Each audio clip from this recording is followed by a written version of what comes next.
Ya. Pada hari ini saya ingin mempresentasikan hasil kajian saya yang berjudul Virtual Tourism, the New Normal Dunia Pariwisata Pasca COVID-19. Perkenalkan, nama saya Berto Mulya Wibawa, saya dosen di Institut Teknologi 10 November. Bersama rekan saya, Rahma Rizkina Mardotilah, ingin menyampaikan beberapa pemikiran kami terkait dengan virtual tourism di era pandemi COVID-19 saat ini. Mari kita mulai presentasi pada pagi hari ini dengan kita melihat situasi dunia pariwisata di berbagai belahan dunia. Kalau kita lihat di gambar yang paling kiri, ini adalah gambar Menara Pisa di Italia. Di situasi normal, kita bisa melihat bahwa wilayah ini akan ramai dengan wisatawan, terutama wisatawan asing yang banyak mengambil foto ataupun sekedar berjalan-jalan di sekitar Menara Pisa tersebut. Tapi yang terjadi dalam 2-3 bulan terakhir ini, kondisinya sepi, karena pemerintah Italia sendiri memberlakukan lockdown. Dan setiap hari, pemandangan yang ada bukan turis yang melakukan foto-foto, melainkan di sini ada petugas kesehatan yang menyemprotkan disinfektan di sekitar area wisata. Bagaimana dengan Menara Eiffel di Paris? Kita bisa lihat di sini biasanya banyak turis yang bergerombol untuk melakukan sesi foto, dan sekarang kita bisa lihat nampak sepi, ya, terutama dalam 2 atau 3 bulan terakhir sejak Maret 2020. Artinya terjadi penurunan aktivitas pariwisata di dunia. Bagaimana dengan di Indonesia? Ya, di Indonesia juga sama. Ini adalah contohnya, di sebelah kiri ada gambar Candi Borobudur, dan juga yang sebelah kanan ini adalah informasi penutupan Taman Impian Jaya Ancol. Semenjak bulan Maret 2020, ini diberlakukan PSBB atau pembatasan sosial skala besar yang membuat tempat-tempat wisata ditutup secara sementara. Dengan ditutupnya tempat wisata, otomatis pemasukan yang diperoleh oleh manajemen tempat wisata itu akan semakin menurun. Dan potensi terburuknya itu adalah banyak pekerja yang bekerja di sektor pariwisata ini terkena pemutusan hubungan kerja akibat situasi pandemi. Nah, Bapak Ibu sekalian, kalau kita lihat data dari UNWTO, ini adalah data tentang International Tourist Arrival tahun 2000 sampai dengan 2019. Secara keseluruhan, grafiknya menaik sampai dengan tahun 2019. Nah, sejak adanya COVID-19, bulan Desember 2019, maka ini diproyeksi menurun, ya, dan jumlahnya hanya sekitar 1/4 atau 1/3, ya, dari jumlah sekitar 1,5 miliar turis internasional yang ada pada tahun 2019. Artinya ini adalah suatu warning bagi dunia pariwisata. COVID-19 tentunya memaksa perubahan model bisnis di sektor pariwisata. Ini seluruh stakeholder semua di industri pariwisata berpikir keras mencari solusi agar tidak kolaps. Dan dunia pariwisata diyakini setelah kemunculannya COVID-19 diprediksi tidak lagi sama. Dan virtual tourism di sini dapat menjadi jawaban atas kebutuhan wisata yang aman dengan nilai pengalaman yang tak kalah menarik dengan real tourism. Welcome to the new normal in tourism. Kalau kita berangkat dari definisi pariwisata yang didefinisikan oleh WTO, pariwisata didefinisikan sebagai aktivitas perjalanan keluar rumah dengan tujuan rekreasi. Adanya COVID-19 ini membuat seluruh negara yang ada di dunia ini menghimbau masyarakatnya untuk tidak bepergian keluar rumah, atau istilah yang sangat populer, stay home. Nah, istilah stay home ini tentunya bertentangan dengan prinsip dasar pariwisata. Karena pariwisata itu perjalanan keluar rumah, yang namanya stay home ini diminta untuk dihimbau tetap di rumah dan menghindari kerumunan. Nah, yang perlu dipikirkan bagaimana pola dan inovasi baru dalam dunia pariwisata, di mana yang dapat dikaitkan dengan istilah stay at home dan physical distancing, sehingga wisata dapat dilakukan dari rumah tanpa adanya kecemasan terhadap penularan penyakit. Kalau kita bahas konsep virtual tourism itu adalah melakukan aktivitas wisata tanpa harus mengunjungi destinasi wisata secara langsung dengan bantuan media virtual reality kamera.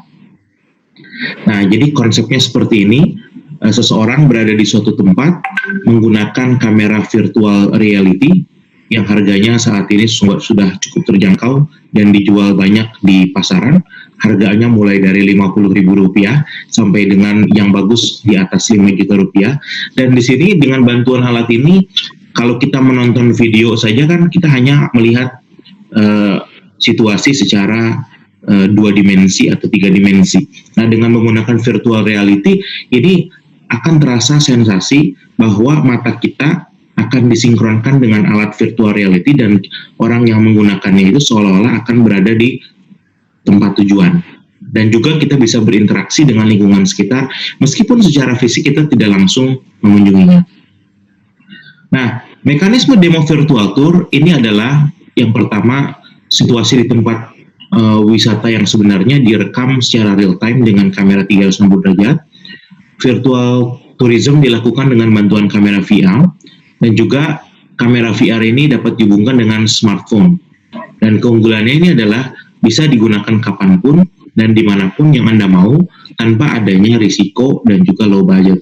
Nah, jadi kita bisa lihat smartphone Anda, Bapak Ibu sekalian, bisa dimasukkan ke alat ini, virtual reality kamera, dan nanti settingan di video itu tinggal diubah. Di YouTube sekarang juga sudah ada beberapa virtual tour, dan kita langsung bisa mendapatkan sensasi virtual tour. Nah, jadi mekanismenya seperti ini, seseorang dapat melihat sekitar, bisa berpindah tempat juga, bahkan berinteraksi ya, kalau untuk versi yang lebih canggih, kapanpun, dimanapun, dengan menggunakan sensory experience. Nah, jadi dengan berbagai lockdown atau travel bans yang dilakukan oleh pemerintah nasional, maka aktivitas bepergian, apalagi berwisata, ini menjadi sangat terbatas. Ya, jadi kalau ya di periode yang lama, ya sebelum normal yang lama, itu masyarakat kalau jenuh, kalau sudah butek, ya sumpek, itu tinggal pergi berwisata, keluar rumah. Kalau sekarang udah jenuh, sumpek, nggak boleh keluar rumah. Nah, ini akan menimbulkan masalah baru.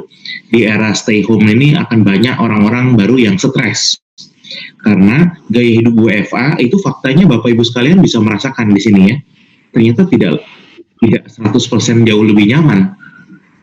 Terutama kaum profesional ya, ini tidak disukai. Gaya hidup work from home. Karena di rumah itu sudah sibuk dengan aktivitas-aktivitas yang lain, ini tambah sibuk lagi. Dan karena WFH ini jam kerja jadi tidak berlaku lagi.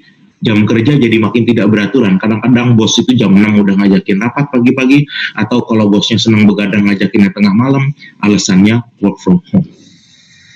Nah, jadi diprediksi ke depannya VT akan berperan sebagai the new normal dunia pariwisata. Ya, orang bisa berwisata secara virtual dari rumah ataupun kantor dengan bantuan media virtual reality. Dan di sini yang perlu digarisbawahi adalah kemunculan segmentasi pasar baru dalam dunia pariwisata, yaitu wisatawan yang senang untuk melakukan virtual tour.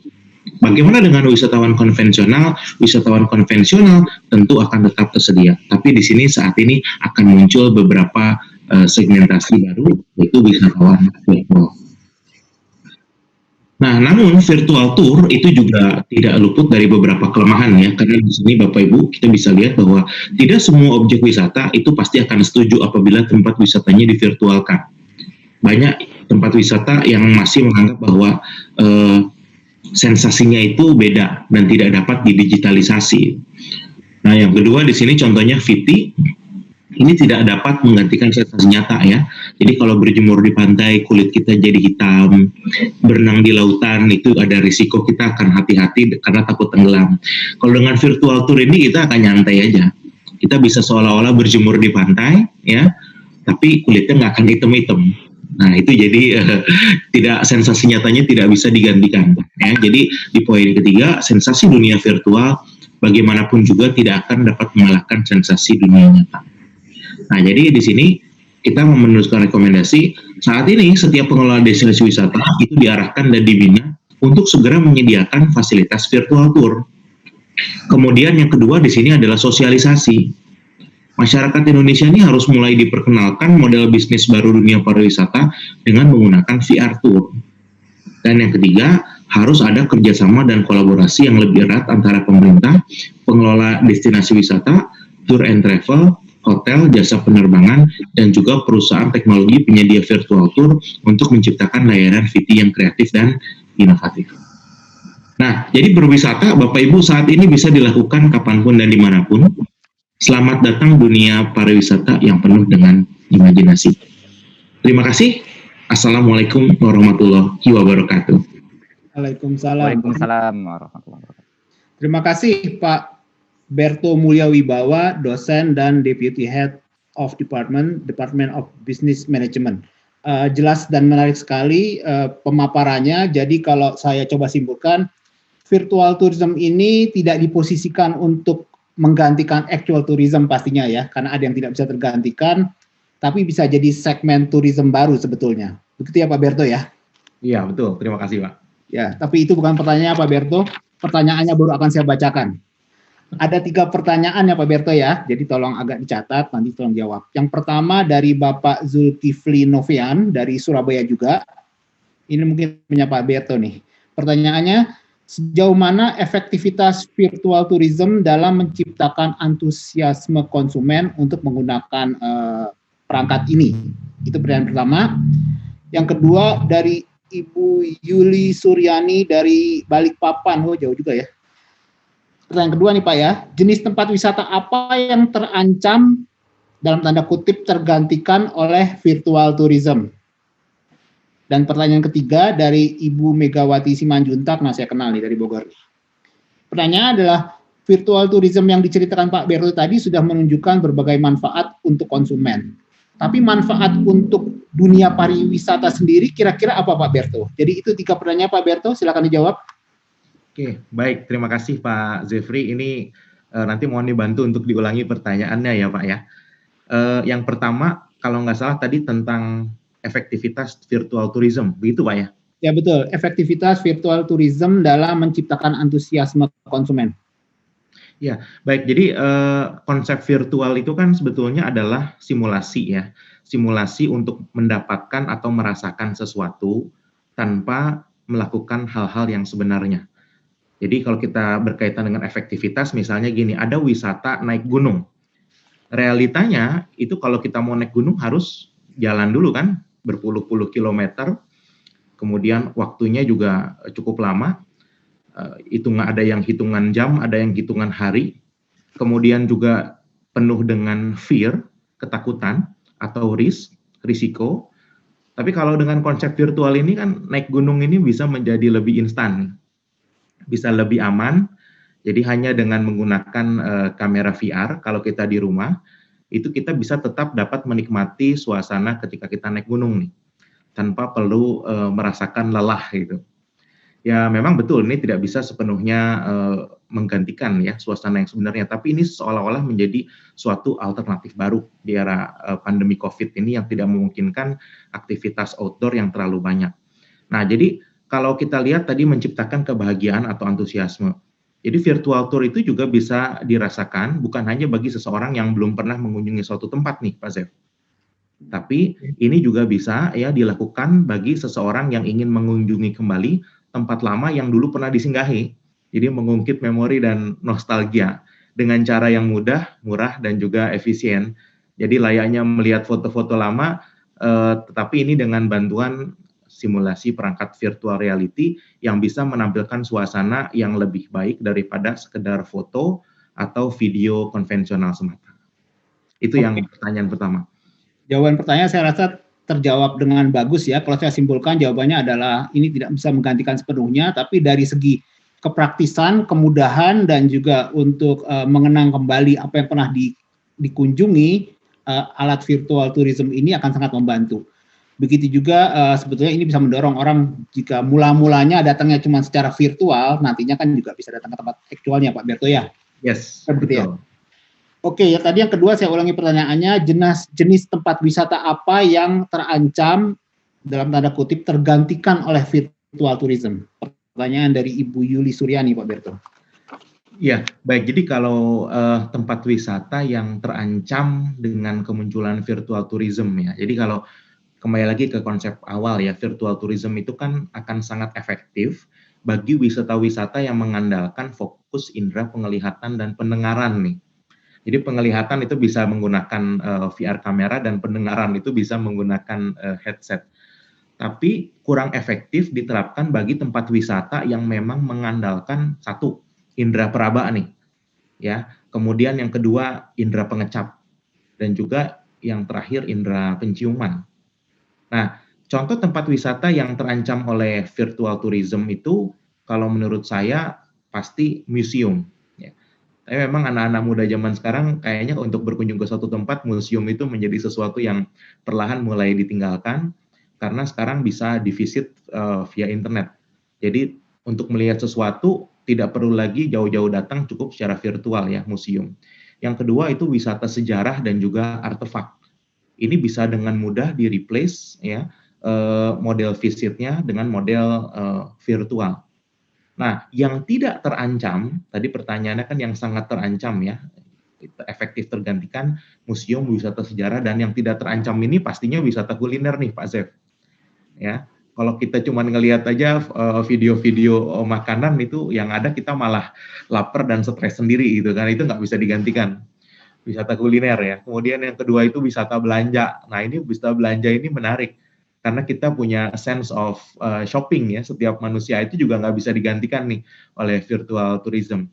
Adventure and hiking. Wisata-wisata yang mengandalkan adrenalin itu nggak bisa juga digantikan oleh virtual tourism. Dan juga yang terakhir menurut saya satu lagi wisata fotografi ya, bagi orang-orang yang memang berwisata untuk mengambil foto, ini agak sulit tergantikan kalau hanya menggunakan virtual reality kamera. Jadi yang memang terancam itu menurut saya satu itu model ya museum ya, dan yang kedua itu wisata sejarah ya atau artefak, itu kayaknya udah mulai sangat terancam untuk visit langsungnya. Oke Pak Berto, jelas ya. Jadi jawabannya adalah yang sangat terancam adalah wisata yang pada dasarnya wisata visual tanpa ada efek sensasi ketika berkunjung ke sana, seperti tadi Pak Berto bilang, kunjungan ke museum ya Pak ya. Cuman yang tidak terancam adalah wisata terkait indera peraba, indera perasa tadi ya. Berarti bisnis spa dan massage juga insya Allah aman ya Pak Berto ya, karena ini kan ya.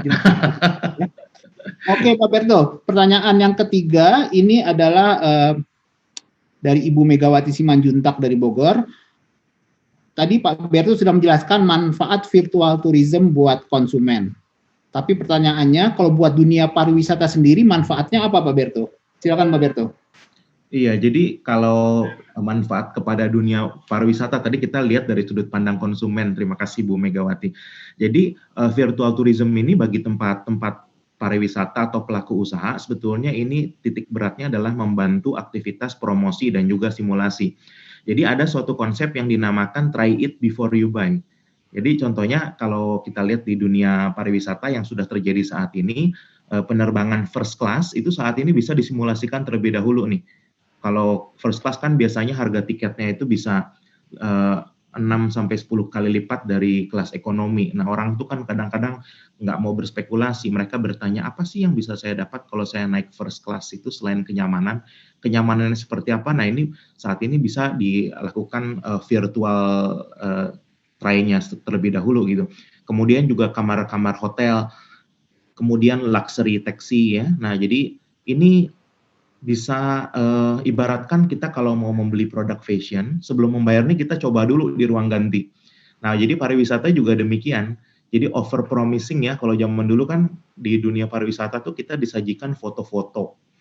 Kemudian foto-foto tersebut biasanya udah diedit nih sama fotografer, dramatis banget. Jadi di foto sama realitas di lapangan beda jauh. Loh, kok seperti ini? Nah, dengan virtual tourism ini kan bisa meyakinkan bahwa ini yang akan divisit identik sama dengan apa yang dilihat di konsep virtual. Nah, jadi konsepnya itu adalah bagi pelaku usaha sebetulnya ini adalah alternatif dan juga membantu aktivitas promosi gitu kan. Dan juga sebagai branding di sini. Biasanya kalau di luar negeri, tempat-tempat pariwisata yang sudah menerapkan virtual tourism dan menggunakan virtual reality, itu diketahui dan dikenal sebagai tempat-tempat wisata yang modern dan up to date. Jadi kalau kita berurusan dengan turis-turis internasional mancanegara yang memang mereka juga banyak yang canggih-canggih, nah mereka hanya mengandalkan media internet, virtual tourism. Jadi mereka lihat dulu, baru mereka visit. Jadi reputasi, kredibilitasnya tempat wisata itu akan naik juga dibanding kalau misalnya tidak menggunakan fitur virtual tourism. Mudah-mudahan bisa menjawab Bu Megawati. Oke, Pak Berto, jelas sekali. Jadi jawabannya adalah untuk dunia pariwisata, virtual tourism ini adalah alat bantu dalam artian mempromosikan dan simulasi ya. Ini juga memecahkan paradigma bahwa bisnis jasa tidak ada free trial-nya. Jadi ini semacam ada free trial sebelum membeli bisnis jasa ya Pak Berto. Kurang lebih begitu bukan?